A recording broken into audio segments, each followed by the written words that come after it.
दिसंबर 1946 के लंदन के बर्फीले माहौल से ज़्यादा सर्द अगर कोई चीज़ थी तो वो था मिस्टर जिन्ना और पंडित नेहरू के बीच का रिश्ता। कई मुलाकातों के बाद भी जब कोई बात न बनी तो आखिर नेहरू जी ने अंग्रेज़ों को उनके घर में घुसकर अंतिम चेतावनी दे डाली। There is a great urge amongst the populace of India for political progress and for making a constitution. Mr. Jinnah's Muslim League is but a fly on the weighing scale compared to the vast force in India. And if the British authorities do not call for the Indian Constituent Assembly immediately, we will have to resort to another mass action against His Majesty's government. Thank you, gentlemen. Mass action के डर से British सम्राट की सरकार तुरंत मान गई और पंडित नेहरू के भारत लौटते ही 3 दिन के अंदर हिंदुस्तान का आईन बनाने के लिए कॉन्स्टिट्यूएंट असेंबली का मिलना तय हो गया। 9 दिसंबर 1946 के ऐतिहासिक दिन इसी इमारत में पहली बार इकट्ठा हुई भारत की संविधान सभा। प्रादेशिक विधानसभाओं से चुने गए नुमाइंदे इस ऐतिहासिक दिन के लिए सज धज कर पधार रहे थे। मुस्लिम लीग ने, जैसा कि उम्मीद थी, इसका पूरी तरह से बहिष्कार किया। हिंदुस्तान को एक नया रूप देने के लिए, एक नए संविधान को आकार देने के लिए सारे महत्वपूर्ण लोग कॉन्स्टिट्यूएंट असेंबली में मौजूद थे। बस 2 लोग वहां नहीं थे, और शायद 2 सबसे अहम लोग, कायदे आजम मोहम्मद अली जिन्ना और महात्मा गांधी। संविधान सभा के बहुत से सदस्य गांधी जी से मार्गदर्शन और आशीर्वाद लेने उनके पास पहुंचे।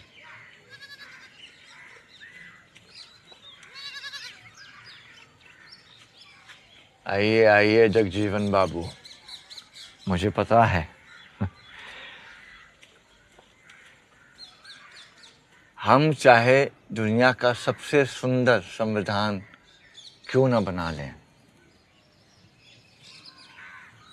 पर वो भी बेकार साबित होगा अगर उसे अमल में लाने वाले लोग ना हुए।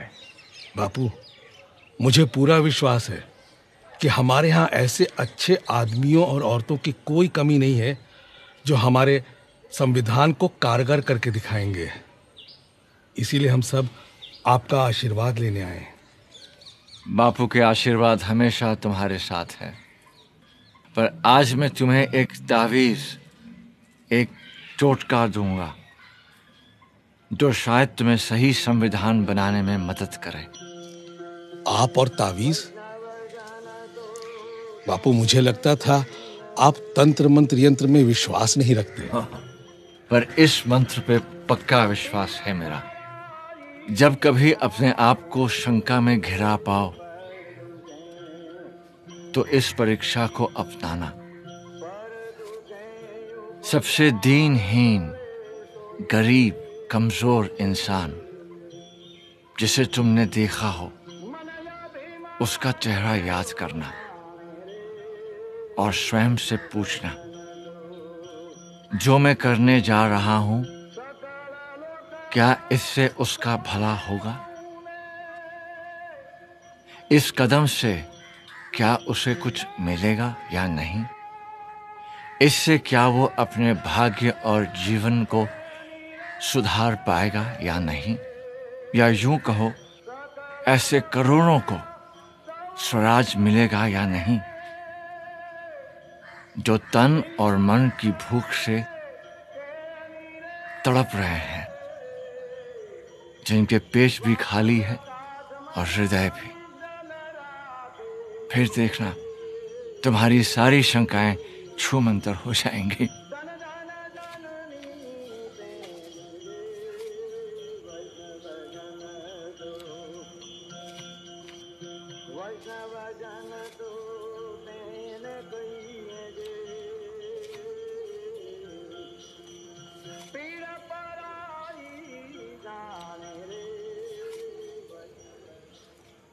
संविधान सभा ने सबसे सीनियर सदस्य डॉक्टर सच्चिदानंद सिन्हा को कार्यकारी अध्यक्ष चुना और उनकी निगरानी में सारे सदस्यों ने शपथ ली।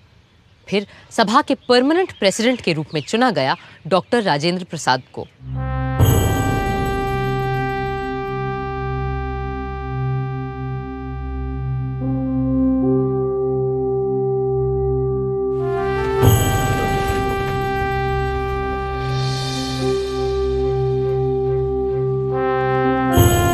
Hip hip hip hip.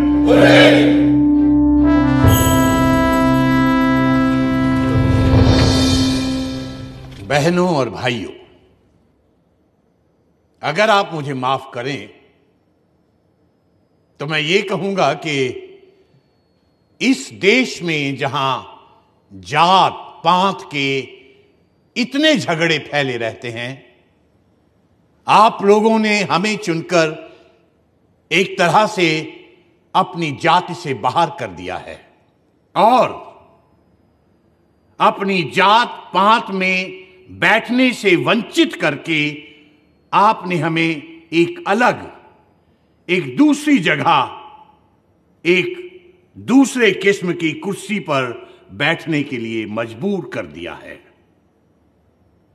और सिर्फ इतना ही नहीं, बल्कि शायद आप में से हर एक आदमी यह भी उम्मीद रखता है कि इस सभा के कार्यों में मैं कोई ऐसा कार्य न कर बैठूं जिससे कि यह बात जाहिर हो कि मैं किसी खास दल या किसी खास फिरके का आदमी हूं।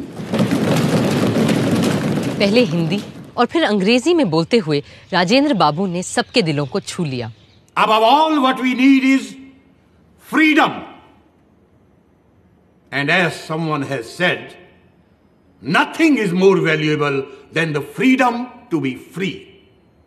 Let us hope and pray that as the result of the labors of this Constituent Assembly, we shall have achieved that freedom and we shall be proud of it. 13 दिसंबर के ऐतिहासिक दिन पंडित जवाहरलाल नेहरू ने संविधान सभा के सामने एक ऐसा प्रस्ताव रखा जो हमारे आईन की नींव बनने वाला था, और ये था संविधान के लक्ष्य और ध्येय के बारे में, AIIMS and objectives resolution. Mr. Chairman, the resolution that I am placing before you defines our aims and describes an outline of the plans and points to the way which we are going to tread. The resolution that I place before you is in the nature of a pledge, and I hope the House will pass this resolution, which is of a special nature. I beg to move, 1, this Constituent Assembly declares its firm and solemn resolve to proclaim India as an independent, sovereign republic. Bharat की अक्षुण्णता, अखंडता और स्वायत्तता से लेकर नए भारत में सबकी समानता और एकता तक की बात अपने प्रस्ताव में रखी थी पंडित नेहरू ने।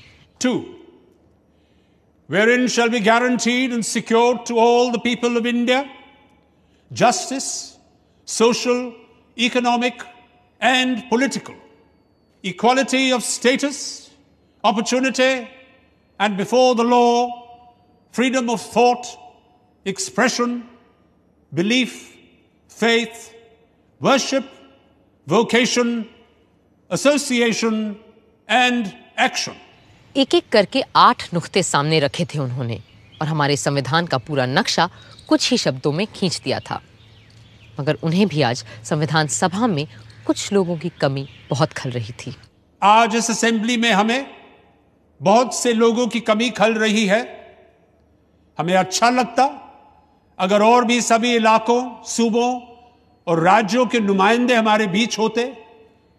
एक और शख्स आज यहां मौजूद नहीं है, मगर वो हम सब के दिलो दिमाग से दूर नहीं है। हमारे महान नेता, हमारे राष्ट्रपिता Mahatma Gandhi ji,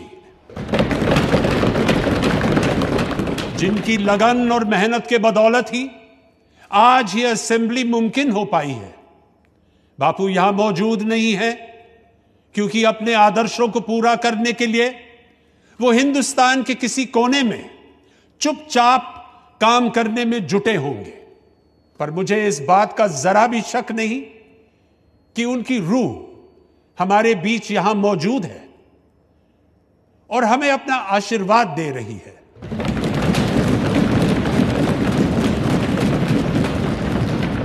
I also think of the various constituent assemblies that have gone before us, when the fathers of the great American nation met and fashioned out a constitution that has stood the test of time for more than a century and a half. My mind goes back to that Constituent Assembly which met in the lovely city of Paris, and how the king and other authorities came in its way, and it still continued.